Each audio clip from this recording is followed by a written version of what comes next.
a few days on from the project. I did box it up, but I wanted to, I just wanted to get it finished with the using the buffer. Now you can see the buffer there. It's painted up with 3 different paints. It's actually it's a genuine Wrenn buffer made of metal, and it's got metal spleens that fit into the buffer beam. So I painted it with a black, this one here, which is premium, what's it say? Premium Artist Satin Acrylic Paint, that black one.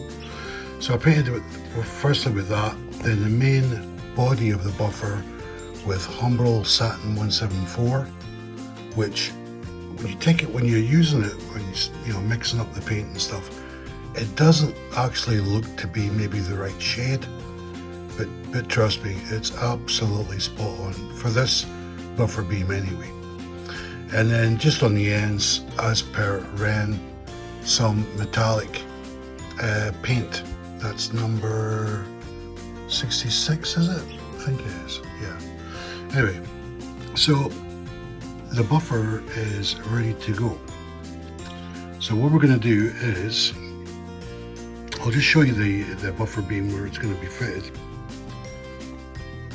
Okay, so there's a buffer beam with the sort of damaged area and hole, obviously. I've done a sort of trial fit.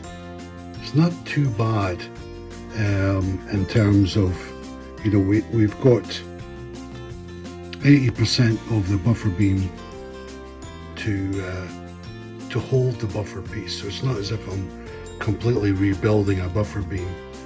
And this one, strangely, this isn't a Wrenn buffer. Strangely, it's kind of looks the part, but it's different from the rear buffers. If I'll take you to the back of the model, we'll have a quick look. You can see that these ones are much longer. These are genuine, which is very much like the one I'm going to be fitting. This one here at the front is not quite so long, but you know. So let me just go and get the cradle and I'll set it up. Okay, so we've got the model in the maintenance cradle. You can get a better look-see at the damaged buffer beam and the hole, etc. Let's bring in the buffer to see how it's color matched, etc. Yeah, I mean, in terms of color and everything like that, it's got the silver end. I really based it on the rear ones because these are actually genuine. So yeah, I think pretty close. Now I have to give a shout out to Shaky Hands Model Railway. He gave me the tip for this repair. I saw it on one of his some of his content that he made, so thank you, Shaky, for that.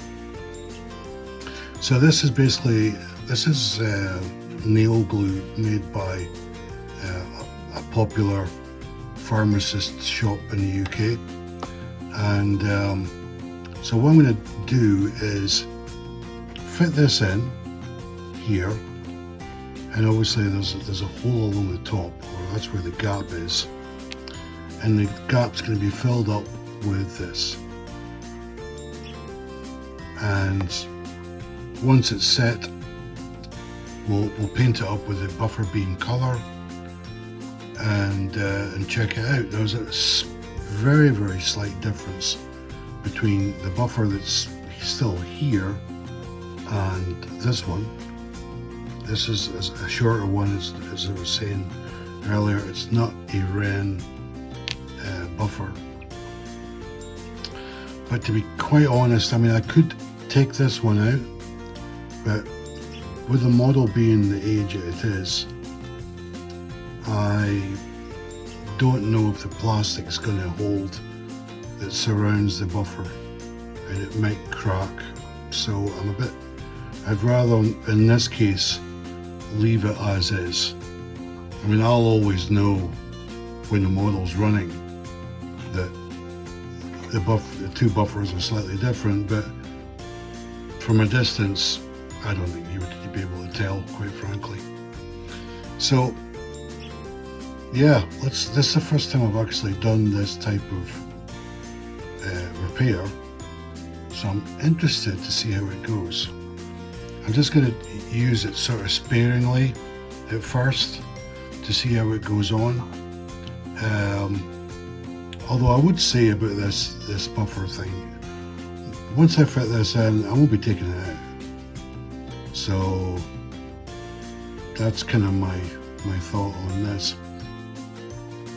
One additional comment on if you are going to be painting up a buffer or a replacement buffer, you really need the hobby magnifying glass, something similar to this one here, because if you don't have that, it's going to be very, very difficult, and you'll just be annoyed with the result.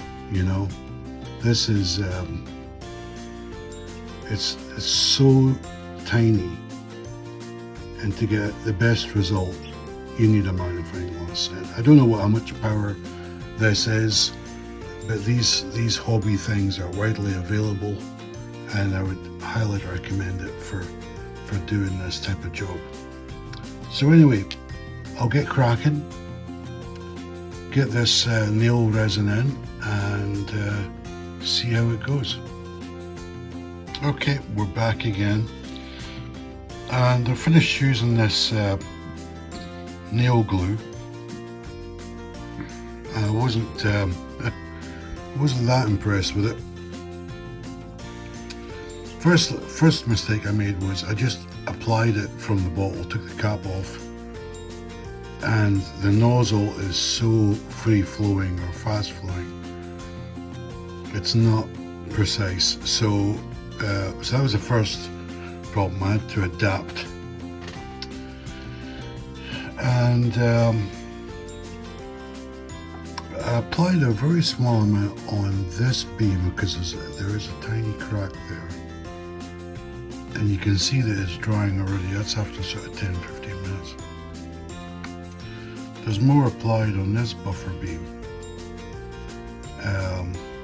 but as it goes on, it's very sort of fluid, so I had to try and keep it off of the front buffer beam. And on the inside here, I don't even quite see that, but it did flow down to the bottom as well. So, and I'll tell you what, this is dangerous stuff. You really don't want this on your hands, because it's just like super glue. It really is. I would say the difference between this and super glue is that this one, if you just put a small pool of it, a small blob of it, it would eventually dry. Whereas with super glue, it's always looking for contact, like as the name applies, contact adhesive. So this is where the two differ. This one will dry in exposed air, whereas super glue needs something to bond to.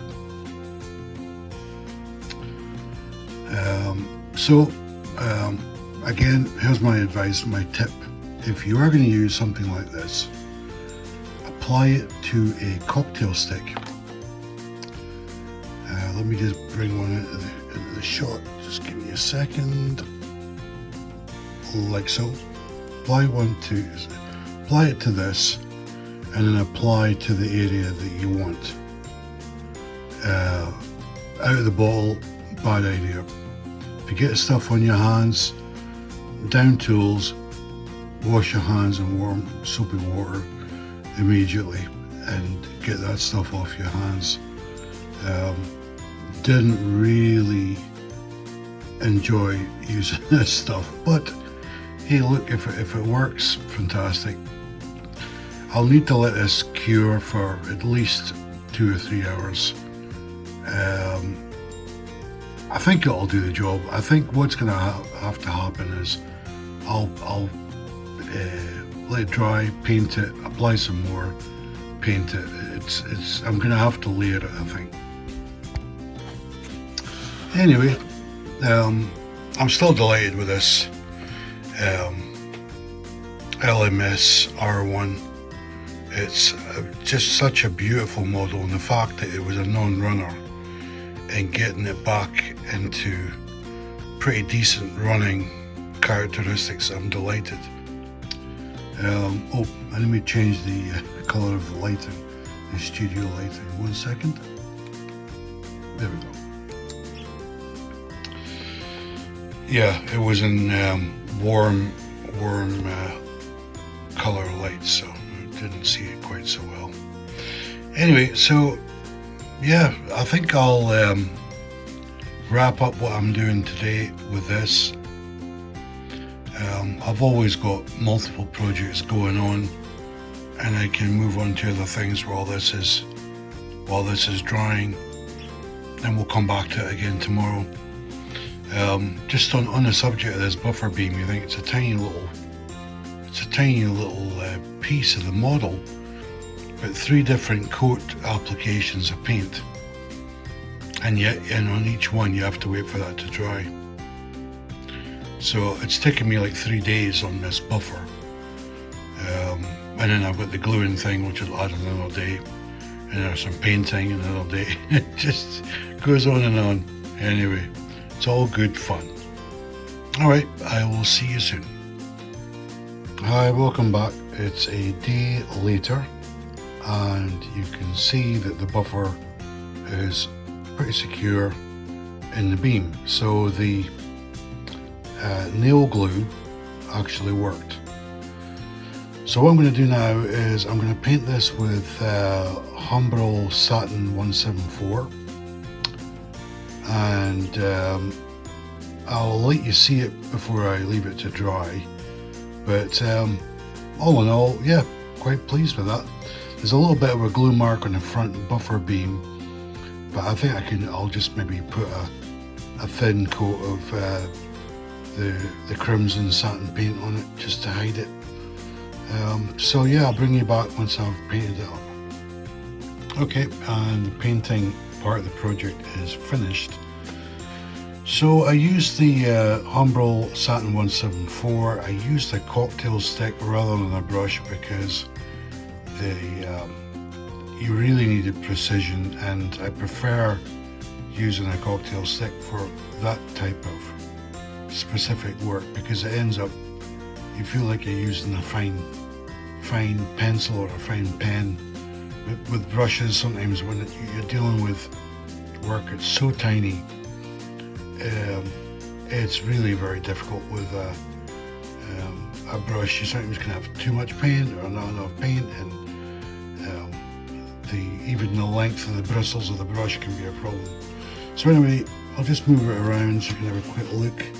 So we've got the top of or underneath the beam done. Behind the beam is done, and I did a small section at the front. Now it is reflecting off the light because the paint's still wet. However, once that dries up, that should be fine. I also did a small piece here where there was a crack beneath the other beam. I put some nail glue there, and just a small drop of the crimson paint there as well. So I'll let that dry overnight.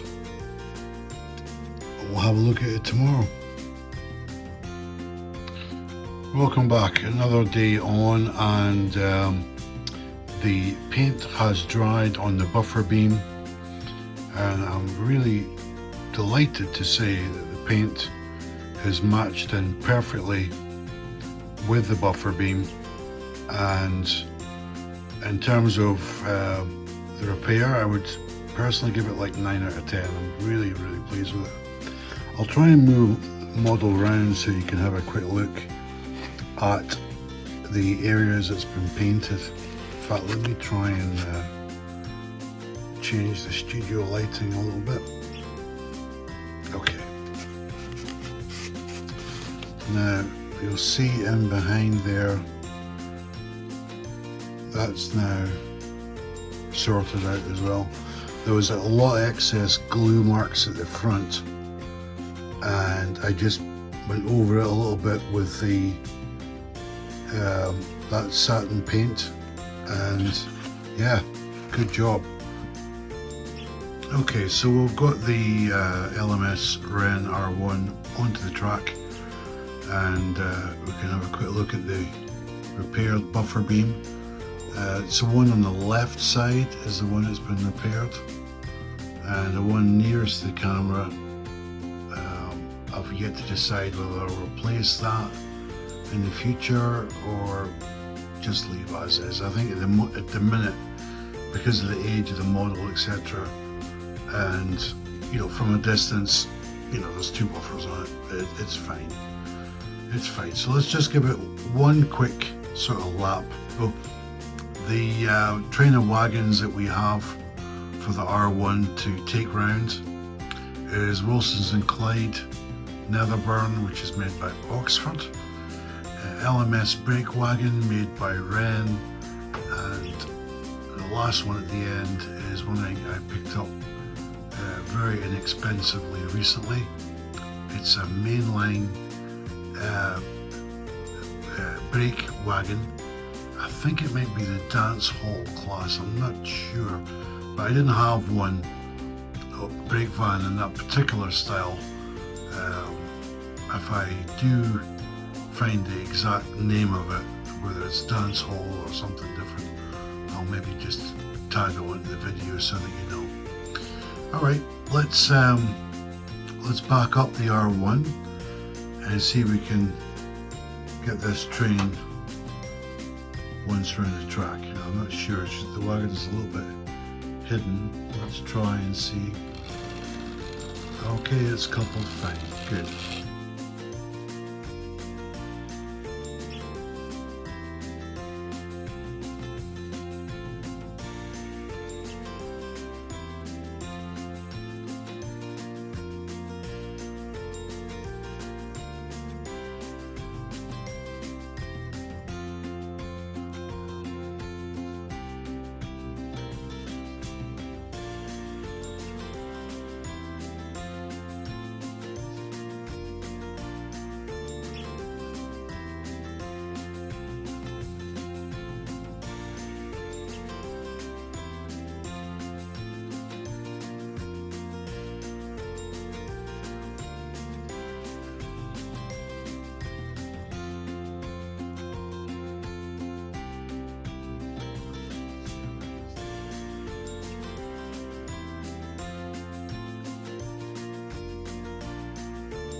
Okay, right, let's put it into its new shed box thing where it's going to be resting for a little while I do the other projects.